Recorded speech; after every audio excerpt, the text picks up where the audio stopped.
Praise the Lord. ലൂക്കോസ് എഴുതിയ സുവിശേഷം 18-ാമത്തെ അധ്യായം 18-ാമത്തെ വാക്യത്തിൽ നമ്മോട് ഇപ്രകാരം പറയുന്നു. ഒരു പ്രമാണി വന്ന് യേശുവിൻ്റെ അടുക്കൽ ചോദിച്ചു, നിത്യജീവനെ അവകാശമാക്കേണ്ടതിന് ഞാൻ എന്ത് ചെയ്യണമെന്ന് ചോദിച്ചു. അമീൻ. അപ്പോൾ ആദ്യത്തെ 2 കൽപ്പനകൾ പറഞ്ഞു. അതെല്ലാം ആ പ്രമാണി ആചരിക്കുന്നുണ്ടെന്ന് പറഞ്ഞു. ഒടുവിൽ കർത്താവ് പറഞ്ഞത്, ഇനി ഒരു കുറവുണ്ട്. നീ അതെല്ലാം ചെയ്യുന്നെങ്കിലും കൽപ്പനകളെല്ലാം അനുസരിക്കുന്നെങ്കിലും നിനക്കൊരു കുറവുണ്ട്. അതെന്ന് വെച്ച് കഴിഞ്ഞാൽ, നിനക്കുള്ളതെല്ലാം വിറ്റ് ദരിദ്രന്മാർക്ക് പകുത്തു കൊടുക്കുക, എന്നാൽ സ്വർഗത്തിൽ നിനക്ക് നിക്ഷേപമുണ്ട്. അത് കേട്ടപ്പോൾ ആ പ്രമാണിക്ക് വലിയ സങ്കടം ഉണ്ടായി, അവിടെ നിന്ന് പോയെന്ന് പറയുന്നു. ഇന്ന് പകൽക്കാലം നമ്മളും ചോദിക്കുന്ന നിത്യജീവനെ അവകാശമാക്കേണ്ടതിന് നാം എന്ത് ചെയ്യണം? മീൻ ഹല്ലേലൂയ. അത് നമ്മൾ അറിഞ്ഞിരിക്കണം.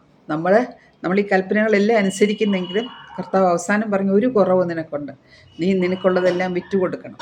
അപ്പോൾ നമ്മൾ എവിടെയാകുന്നു നമ്മൾ വീണു പോകുന്നത്?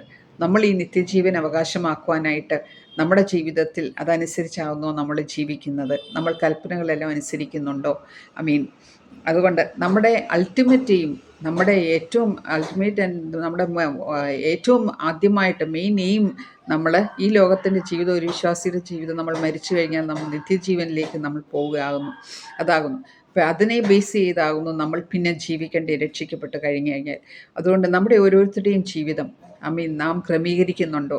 നമ്മൾ അങ്ങനെ സൂക്ഷിക്കുന്നുണ്ടോ? നമ്മൾ ആ നിത്യജീവനെ അവകാശമാക്കുവാൻ കർത്താവ് വരാനായിട്ട് ഏറ്റവും അടുത്തു.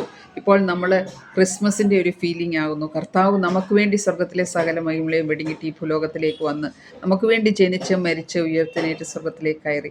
അത് നമുക്കറിയാം. അതുകൊണ്ട് കർത്താവിന് വേണ്ടി നാം ജീവിക്കുന്നവരായിട്ട് മാറണം. ആ നിത്യജീവൻ നമുക്കും അവകാശമുള്ളതായിട്ട് നമ്മളും മരിക്കുമ്പോൾ നാം ആ നിത്യജീവനിലേക്ക് പോകാനായിട്ട് നാം തയ്യാറായിക്കൊണ്ട് ജീവിക്കണം. Praise the Lord.